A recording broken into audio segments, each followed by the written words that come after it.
Severance. Severance Season 2 ended. Ben Stiller says it will definitely not take another 3 years for Severance Season 4, which means it's going to take 4 years, right? By basic laws of the universe. I wanted to talk about a little bit about Season 2, because Season 2 was incredible.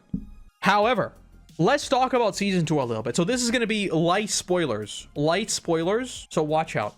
So basically, Season 2, it develops a lot of the mysteries, obviously, off the introduction that was Season 1, but it also builds on those mysteries in interesting directions that completely shake up the entire thing.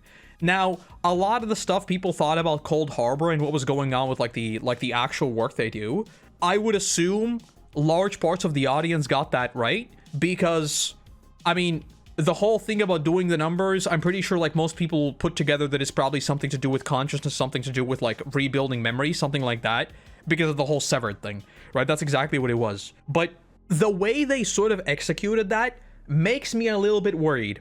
And it makes me worried for a very, very simple reason. So basically, the appeal of Severance thus far has been not quite like existential mysteries, but extremely abstract, big picture, not understanding basically anything kind of mysteries. You have these loose things that you are just grasping at straws to try and make anything make sense, right? And when you start bringing them together, it has this immensely satisfying feeling where like, oh, there were goats, they're doing the numbers, there's this person who has been severed. And when you start pulling all of that together, you're like, hold up, there's like this critique on like these giant tech companies, all that, right? And you start pulling all this together, and it's Cold Harbor. Cold Harbor is a battle in the Civil War. Wait a minute, could this be like a whole thing where it's like pitting these severed people against these non-severed people? Is this like a fundamental takeover of these corporate structures, everything like that? While you're in this space trying to figure everything out, it is excellent.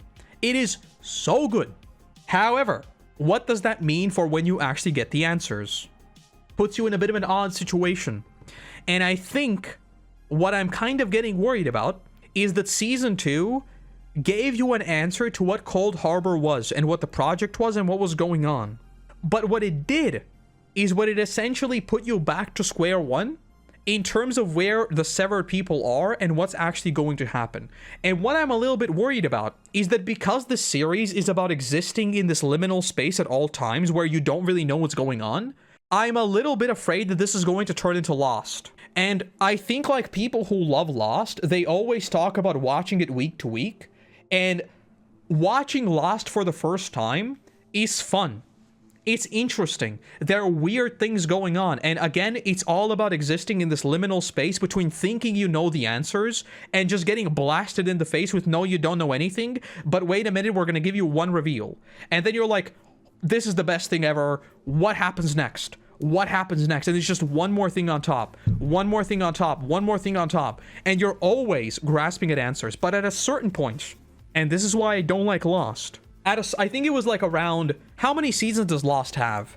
Is it 7 or is it 8? Lost seasons. It's 6 seasons, but the seasons are long. Yeah, the seasons are long. That's why I mixed them up. So at a certain point in Lost, you realize you're being led around a small square and just constantly taking left turns, basically. And at that point, I was like, what am I doing here? This is not fun anymore. Like, you're just telling me that there's always something more. And like, for me personally, I just got annoyed. Existing in that liminal space is only fun while I think I'm in the liminal space, and not the fact that you're just constantly pushing me back and back and back and back and back, right? And I think Severance could face the same problem. And that's what I'm a little bit worried about. Because Season 1 and Season 2 proposes a very, very great premise. I don't know how long this premise can go for without it being just resolved. Because the character actions we saw in Season 2 make perfect sense.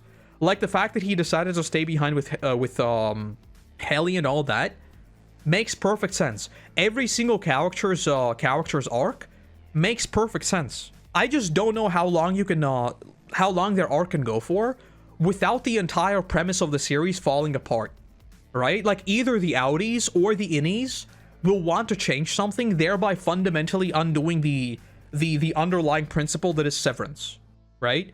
Because if we go into this whole thing of the outies are fighting to basically get their innies out, and the innies maybe even want to stay in, or they also fighting to get out like in their own right, the entire liminal experience that is like these white hallways, these weird goat things, these weird people and everything else, is like, I think like it's gonna be very complicated to tell a compelling story the more answers you give the audience. And we've gotten quite a few answers already. So, I don't know. This is bingo. This is bingo. I wouldn't quite say that mystery stories need to be planned out completely, but I do think it's, again, the same thing with Lost. The problem with Lost for me is that I'm like 99% sure this is the case. Lost was being made up on the spot. And this is like not a bad thing. It's not necessarily, of course, like the more you write a story, the more you're gonna flesh it out, right? It only makes sense. But with mystery stories, it doesn't really work, because at a certain point, people will realize that there is no underlying mystery, and they're just making it up. And once that, again, liminal space becomes boring, it's no longer existential in terms of you asking questions, in terms of what's going on, in terms of grasping for answers. Because you realize that this is the artificial box that's been put around you. And at that point, like, that illusion is broken. The writing can still be excellent. Everything around the show can be excellent. But the illusion that makes that entire experience worth it will be ruined. Lost didn't have an endgame. I really don't like Lost as a show. I liked it as an experience. This is one of my weirdest opinions, because like Lost is Lost is heralded as one of the greatest shows ever, right? I don't agree with that. I don't. I think Lost is one of the greatest experiences to go through if you want to with friends or something like that. I don't think it's a particularly good show. I don't. It doesn't really have a logical beginning, middle, and end, in my opinion. It proposes very interesting ideas, which I guess you could argue that, like, proposing interesting ideas and making the audience think, it's kind of like what art is, which I would agree with, right? But, like, I don't want to make a categorical statement that just, like, Lost is a bad show. I don't. But for me personally, I don't think Lost is, like, one of my favorite shows or anything like that. It's really not. It didn't really feel satisfying at a certain point. And then the ending of it was just like the weird like smoke monster or whatever. It was kind of weird. I was someone interested in Lost, tried watching it a few years after it started, and then it got spoiled on some stuff and instantly lost all interest in continuing. I mean, I think Lost is really one of those shows that is all about ideas and concepts, right? And if you look at it through that perspective, in terms of like unironically, what do the numbers mean? You know, you're going to be asking questions like that, and if you like that kind of stuff, I think you're really going to enjoy it. But when that illusion is broken, you can't put the genie back in the bottle. You just can't. Like, when you realize what it's doing, it's really hard to stay interested. For me, at least. It's unfortunately the case for me with all these shows. Once the illusion breaks, it's over for me. Right? It's the same thing that happened with like Game of Thrones and The Walking Dead are very different stories, but like, again, when you break that suspension of disbelief and that curiosity, curiosity is the word I would actually use with these shows. The thing that keeps you watching Severance is curiosity, because you want to know what's next. Every single episode is kind of its own cliffhanger, right? And when that curiosity is gone, the appeal of the show is gone for me too. And it was that for Lost. I finished Lost, but I didn't really enjoy it. At the end of it, anyway. So yeah. Whereas something like Attack on Titan, something like Better Call Saul. Well, Better Call Saul is not a mystery, right? Something like Attack on Titan. It's kind of a mystery all the way through. And it's kind of already done, and you're just putting the pieces together. Like, there is no long stretch where it's kind of like one more thing. It begins and ends with the same exact questions, with the same exact themes. Maybe not themes, but ideas. I hope the same thing doesn't happen to Severance, but so far, it's excellent. And I also wanted to talk about this. I saw that... where is it? While I'm still talking about Severance, right here.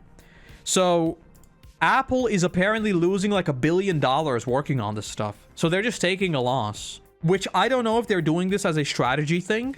So basically, the way you look at losses in... I'm not reading your article. I'm sorry. So the way you look at losses in business is, what does the loss serve? Is this a loss leader? Is this a synergy? Or what is it, right? I don't know if Apple is approaching it with the perspective of, we're going to get these big ticket items like Severance that gets you on the platform, and then you keep paying for Apple TV, and then they eventually start turning a profit. I don't know if it's that. I don't know if this is a synergy thing of they just want to have Apple at the top of mind all the time, and when you buy Apple products, you also get Apple TV and just like extra value on top, or whatever, or like whatever of these things. Or maybe they just really think like this is just a worthwhile marketing investment. I don't know. But like this tweet right here, a $1 trillion company should absolutely fund creative projects at a loss. This is one of the most base takes I've seen in my life. This is so true. This is so true. Imagine if companies started funding these small projects, which like to a $1 trillion company, a show like Severance is not really a big deal. Now, when you put it all together and it's $1 billion, that's a lot.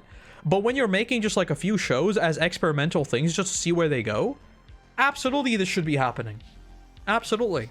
So I'm very happy about this. I'm very, very happy to see that Apple is just like not like pulling the plug on all these shows, even though they're losing an absurd amount of money. $1 billion a year is a lot of money. But they're still putting stuff out. And Apple TV has a lot of good shows now. They have a whole bunch of stuff. I've been meaning to watch Pachinko. Pachinko is also apparently really, really good. Maybe I need to watch that. That's all the Severance yappers, though. So far, I'm loving it. But we'll see what happens eventually with it, where it goes. Where it goes.